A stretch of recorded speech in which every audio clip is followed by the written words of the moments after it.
ሰላም ቅዱሳን እንዴት ናችሁ? በዚህ ቪዲዮ እግዚአብሔር የማያስብላችሁ መልካም ነገር ነው በሚል ርዕስ የእግዚአብሔርን ቃል እንማራለን። አይዳ ለዚህ ዩቱብ ቻናል አዲስ ብትሆኑ ሰብስክራይብ እንድታደርጉ ይሁን። አሁን ሁላችንም ይህንን ቪዲዮ ላይክ በማድረግ ትምህርታችንን እንጀምራለን።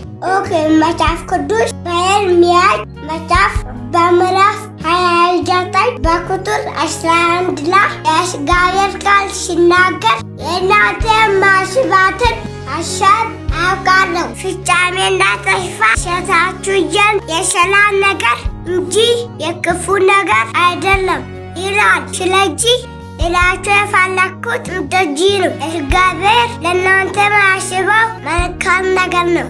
ታዲያ አትፍሩ፣ እግዚአብሔር መልካም ነገር አስቦላችኋል። ሰብስክራይብ ማድረግ እንዳይረሳ። ወዳችኋለሁ። ሌላ ጊዜም እንዲህ ያለ ቪዲዮ ይዤ እመጣለሁ። እስከዚያው ድረስ ሰላም ሁኑልኝ። ብሩክ ናችሁ። እግዚአብሔር ያክብራችሁ።